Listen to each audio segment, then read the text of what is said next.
आसफ ने जवाब दिया, क्योंकि मुझे तुमसे प्यार है। मैं तो बस इस बात से खुश हूँ कि तुम जाग गई। असाफ ने खाना रखा और फिर एल्सी को किस किया। वो किस करना जारी रखना चाहता था, पर एल्सी ने उसे रोक लिया। क्या बात है, तुम्हें नहीं चाहिए? असाफ ने पूछा। ऐसी बात नहीं है, एल्सी ने कहा। मैंने नहाया नहीं है अभी तक। मैं 3 दिन तक सोती रही, पक्का मेरी बदबू आ रही होगी। ये सोचकर एल्सी थोड़ी शर्मिंदा हो गई। चिंता मत करो, इन 3 दिनों में मैंने तुम्हें नहला दिया था, असाफ ने कहा। तुमने क्या किया? एल्सी चौंक कर चिल्लाई। एल्सी ने घबराकर अपने कपड़ों की तरफ देखा और तब उसे समझ आया कि उसके कपड़े तो साफ लग रहे थे। ये सोचते ही वो नर्वस और शर्मिंदा हो गई। उसका रिएक्शन देखकर असाफ हंसते हुए उसे गले लगाता है। अरे मजाक कर रहा था मैं, तुम्हारी इजाज़त के बिना ऐसा कुछ नहीं करूँगा। तुम हमेशा बसंत की तरह महकती हो। चलो अब मैं वापस अपना काम करता हूँ, बहुत मुश्किल हो रहा है खुद को रोकना। ये कहकर उसने फिर एल्सी को गले लगाया और किस किया।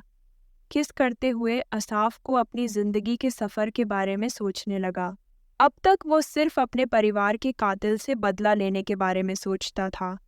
उसे लगता था यही उसका मकसद है, पर एल्सी से मिलने के बाद उसने जाना कि उसकी ज़िंदगी में कुछ और भी मायने रखता है। अब इतनी सारी लड़ाइयों के बाद असाफ को अपना असली मकसद मिल गया, एल्सी की हिफाजत करना।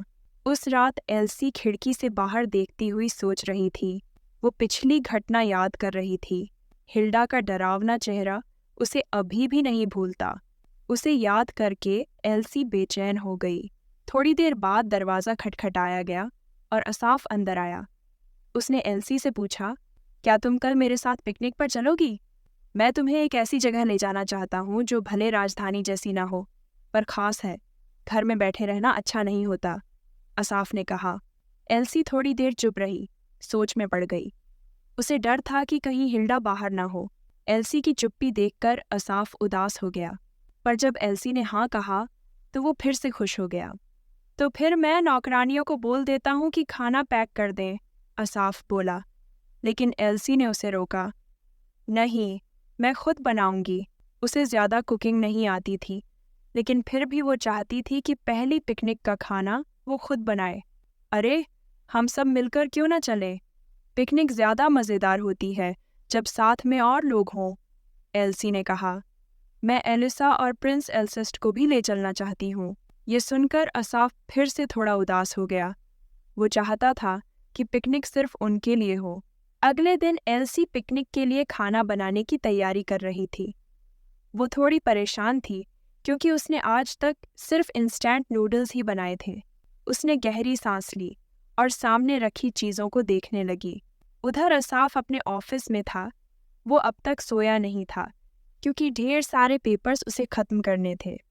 असाफ ने घड़ी की तरफ देखा और सुबह हो चुकी थी। ये देखकर असाफ जल्दी से अपना काम पूरा करने की कोशिश करने लगा ताकि वो एल्सी के साथ समय बिता सके। तभी अल्मोर ने दरवाज़ा खटखटाया और अंदर आया। उसके सामने असाफ था, जो काम में बहुत बिजी था। जैसे ही उसने अल्मोर की मौजूदगी को महसूस किया, उसने उसे तेज़ नज़र से देखा और पूछा, क्या चाहिए? अल्मोर ने कहा, तिया मैनर में जो जासूस काम कर रही है, उसे एक अजीब सी लिखावट मिली जो उसने कॉपी करके भेजी है। लगता है ये लेडी एल्सी ने ही लिखी है। ये कहकर अल्मोर ने वो चिट्ठी असाफ को दी। असाफ ने वो चिट्ठी खोली और उसमें एक ऐसी लिखावट देखी जो उसने पहले कभी नहीं देखी थी। अल्मोर उसकी राय जानना चाहता था क्योंकि ये लिखावट बिल्कुल वैसी ही लग रही थी जैसी उस मुजरिम की बॉडी पर पाई गई थी जिसे उन्होंने बंद किया था। असाफ ने अल्मोर की तरफ घूरते हुए देखा और उसे चुप रहने की चेतावनी दी। अल्मोर घबरा गया और बोला, मैं तो बस फिक्रमंद था। असाफ ने चिट्ठी को ध्यान से देखा और कहा, ये सच में मिलती जुलती है। यहाँ तक कि मैंने भी ये भाषा कभी नहीं देखी, जबकि मैं विदेश मामलों का प्रमुख हूँ। ये कोई भाषा नहीं, कोड जैसा लग रहा है। फिर असाफ ने अल्मोर को दिखाया कि ये अलग है। उसने समझाया कि पहले जो उन्होंने देखा था वो कोई पैटर्न जैसा था, लेकिन इस चिट्ठी में जो लिखा है वो शब्दों जैसा है। वो ऐसा कुछ क्यों लिखेगी? ऑलमोर बोला। आसाफ खुद भी ये नहीं जानता था कि एल्सी ने क्या लिखा है, लेकिन वो ज़्यादा सोचना नहीं चाहता था और उसने चिट्ठी वापस रख दी। फिर उसने ऑलमोर से कहा, जाकर पता करो कि क्या ऐसी कोई और चिट्ठी भी है जो एल्सी ने लिखी हो। मैं सब देखना चाहता हूँ, और अगर जिंदा रहना है तो इस बारे में किसी से कुछ मत कहना। ये कहकर आसाफ ने उसे चेतावनी दी। ऑलमोर ने सिर हिलाकर समझने का इशारा किया और जल्दी निकल जाना चाहता था, क्योंकि वो नहीं चाहता था कि आसाफ फिर डांटे। लेकिन जाने से पहले ही आसाफ ने उसे रोक लिया और कहा, सुरक्षा के लिए एक बार जाकर देख भी लो कि बेसमेंट में जो वारलॉक है वो कैसा है। इसके कुछ देर बाद ही किसी ने दरवाज़ा खटखटाया। आसाफ, तुम तैयार हो? एल्सी ने कहा और ऑफिस में आ गई। वो पहले से ही पिकनिक पर जाने के लिए तैयार थी। आखिरकार पिकनिक का टाइम आ ही गया। पिकनिक की जगह को तैयार करने के बाद आसाफ ने एल्सी को आवाज़ दी। एल्सी उसके पास आई और कहा, धन्यवाद, तुमने हमारे लिए सब तैयार किया। एल्सी ने आसपास देखा और बोली, मुझे नहीं लगा था कि यहाँ कोई इतनी खूबसूरत जगह छुपी होगी। सिर्फ बाहर आकर ही मैं फ्रेश महसूस कर रही हूँ। लगता है बाहर आना एक अच्छा आइडिया था। एल्सी को खुश देखकर आसाफ भी मुस्कुरा दिया, भले ही उसने अभी ठीक से आराम नहीं किया था। तुम थोड़े बिजी लग रहे थे, क्या तुम सच में ब्रेक ले सकते हो? एल्सी ने पूछा। क्या बात कर रही हो? तुम्हें ही तो सबसे ज़्यादा आराम की ज़रूरत है, फिजिकली और मेंटली, आसाफ ने जवाब दिया। वैसे भी अब तो मुझे भूख लगी है, आसाफ ने कहा और फूड से भरी टोकरी की तरफ हाथ बढ़ाया। एल्सी बोली, हाँ, लेकिन थोड़ा बेकार बना है। मुझे चाकू ठीक से चलाना नहीं आता। फिर भी मैंने पूरी कोशिश की है, इसलिए मुझे चिढ़ाना मत। ये सुनकर आसाफ ने टोकरी से खाना निकाला। खाना थोड़ा गीला और बिखरा हुआ लग रहा था, लेकिन आसाफ को इसकी कोई परवाह नहीं थी, बल्कि वो बहुत खुश दिख रहा था कि एल्सी ने खुद उसके लिए खाना बनाया है। आसाफ का ऐसा रिएक्शन देखकर एल्सी थोड़ी शर्मिंदा हो गई, क्योंकि एल्सी जानती थी कि आसाफ उसकी तारीफ इसलिए कर रहा है ताकि वो बुरा न माने, क्योंकि असल में तो आसाफ बस उसे देख रहा था। एल्सी ने आसाफ को एक सैंडविच दिया खाने के लिए। आसाफ ने हाथ बढ़ाकर खाना लिया और खाने लगा। तभी अचानक एक तेज सी आवाज़ हुई। तुमने भी कोई अजीब सी आवाज़ सुनी? एल्सी ने पूछा। मुझे नहीं पता, क्या तुमने कुछ सुना? आसाफ ने बिल्कुल कैजुअली कहा। वाओ, इसका टेक्सचर कितना अच्छा है। अंडे बहुत सॉफ्ट हैं और सब्जियां क्रंची, बहुत ही टेस्टी है, आसाफ ने चबाते हुए कहा। पर असल में आसाफ को दांत में दर्द हो रहा था, क्योंकि खाने में बर्फ का टुकड़ा मिला हुआ था। वो नहीं चाहता था कि एल्सी को पता चले। मुझे अंडे बहुत पसंद हैं, मैं सारे खा लूँगा। बाकी तुम खा लो, उसने एल्सी से कहा। एल्सी ने उसे मुस्कुराते हुए देखा। उसे यकीन नहीं हुआ कि आसाफ को उसका बनाया खाना सच में पसंद आया। अगर तुम चाहो तो मैं तुम्हारे लिए रोज़ बना सकती हूँ, एल्सी ने खुशी खुशी कहा। एल्सी ने कहा कि वो बेकिंग सीखना चाहती है। वो अलग अलग ब्रेड और कुकीज़ बनाना चाहती है, ताकि अगली बार पिकनिक पर कुछ अच्छा ले जा सके।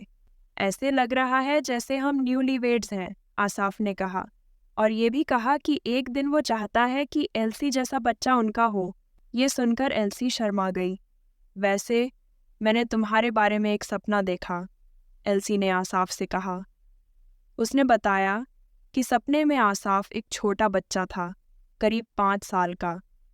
सपने में आसाफ एल्सी का इंतज़ार कर रहा था और उसे फूल दे रहा था।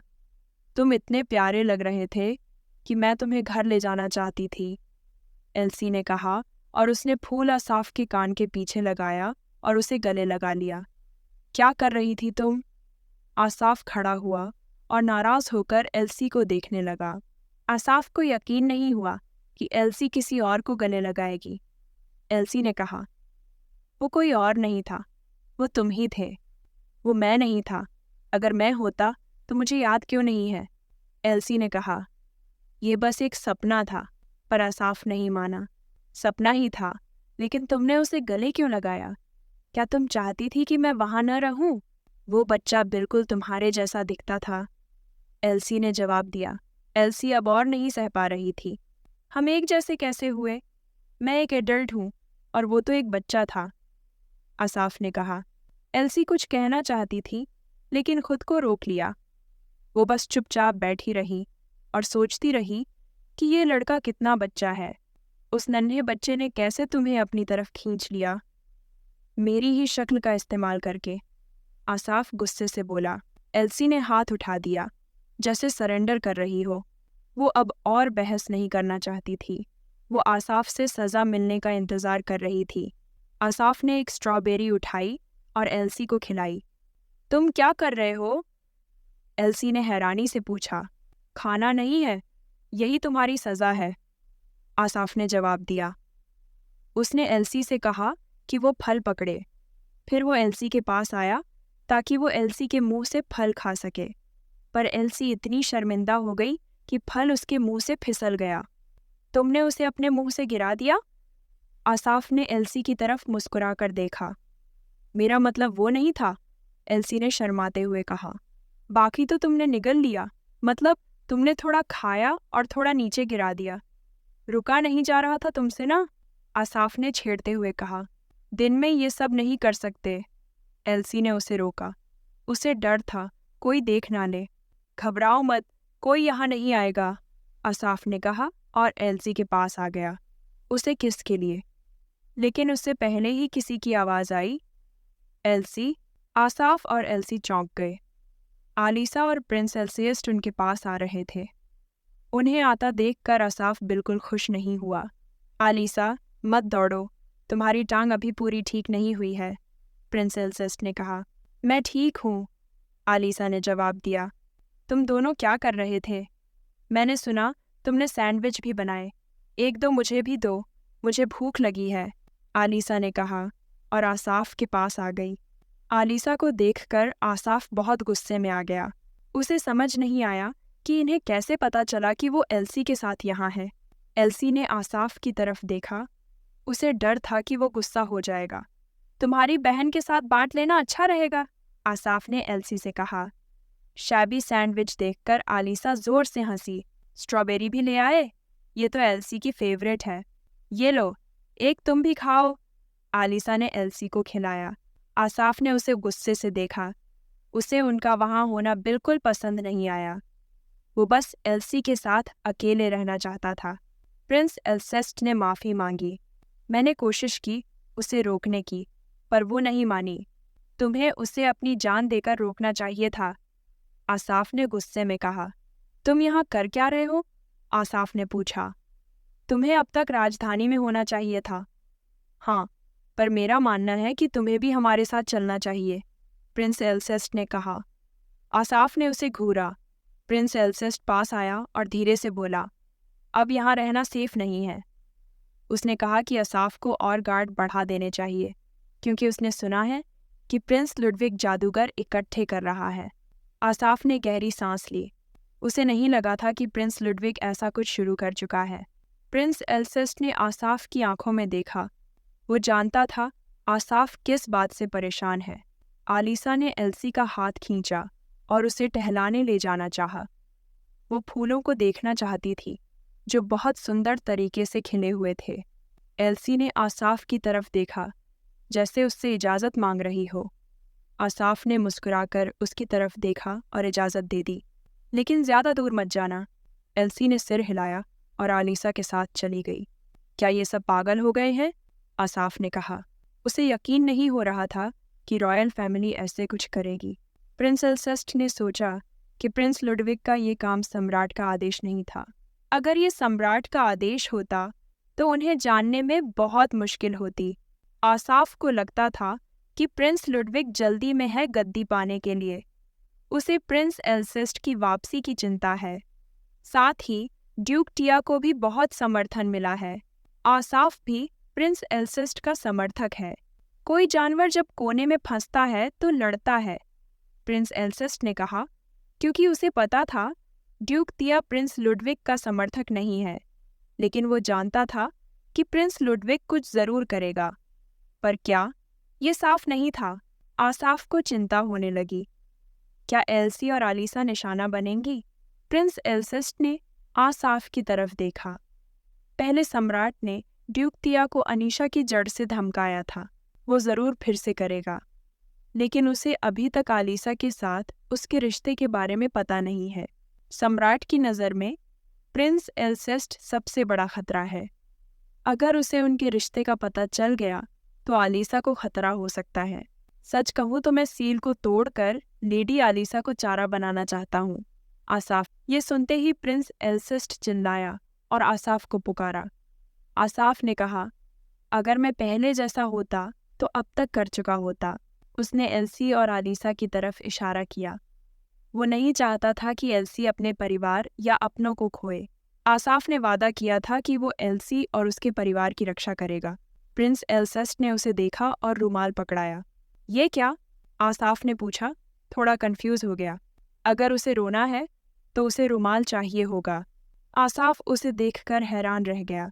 गंभीर माहौल थोड़ी देर के लिए अजीब हो गया। तुम ये साथ में क्यों रखते हो?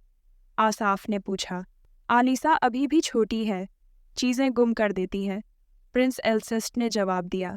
वो एल्सी से बस कुछ मिनट छोटी है, पर है काफ़ी बच्ची जैसी, आसाफ ने कहा। वो दूर से एल्सी और आलिसा को देख रहे थे, जो मस्ती कर रही थीं। ऐसा कभी कभी ही होता है, वरना वो ज़्यादा ध्यान रखती है, प्रिंस एल्सेस्ट ने जवाब दिया। खेलने के बाद दोनों अपनी अपनी जगह लौट आईं। आलिसा फूल लेकर आई और प्रिंस एल्सेस्ट को दिखाए। उसे लगा कि और ज़्यादा सुंदर फूल लाने चाहिए। आसाफ ने प्रिंस एल्सेस्ट को देखा, जैसे कह रहा हो कि उसे एल्सी के साथ अकेला रहना है। प्रिंस एल्सेस्ट ने इशारा समझा और आलिसा को वहाँ से ले गया, लेकिन आलिसा को समझ नहीं आया कि प्रिंस एल्सेस्ट ऐसा क्यों कर रहे हैं। उसने जाने से मना कर दिया, पर जब प्रिंस एल्सेस्ट ने कहा कि वो उसके साथ अकेले रहना चाहता है तो आलिसा तुरंत मान गई। उसने एल्सी से इजाज़त मांगी और फिर प्रिंस एल्सेस्ट के साथ खुश होकर वहाँ से चली गई। एल्सी और आसाफ उन्हें जाते हुए देख रहे थे। क्या वो ठीक रहेंगे? एल्सी ने पूछा। आलिसा की लापरवाही की सोचकर परेशान थी। सब ठीक रहेगा, कुछ हुआ तो प्रिंस एल्सेस्ट संभाल लेंगे, आसाफ ने जवाब दिया। अब वो बहुत खुश था कि वो और एल्सी और आसाफ अकेले थे। आसाफ को नहीं लगा कि प्रिंस एल्सेस्ट उसका इशारा समझ पाएंगे। आसाफ लेट गया और एल्सी को कहा कि आकर अच्छा मौसम एंजॉय करे। शुरू में एल्सी थोड़ी शर्माई, लेकिन वो मौका मिस नहीं करना चाहती थी। एल्सी ने चैन की सांस ली। वो खुश थी कि वो और आसाफ साथ में पिकनिक मना पाए। उसी पल एल्सी को सुकून और शांति महसूस हुई। उसका दिमाग साफ चल रहा था। आसाफ आसमान की तरफ देख रहा था। उसे सोच रहा था कि ये शांति कितनी देर तक चलेगी। वो एल्सी की तरफ बिना कुछ कहे देखता रहा। एल्सी ने पूछा, क्या तुम कुछ कहना चाहते हो? आसाफ ने फिर पूछा, और क्या है? वो हर रात सपना देखता है। उसे जानना है कि और क्या चल रहा है उसके साथ। इसी बीच ऑलमोर नीचे बेसमेंट में जाता है, कैदी की हालत देखने के लिए। जैसे ही वो पहुंचा, ऑलमोर उस चीज़ को देखकर हैरान रह गया जो उसके सामने थी।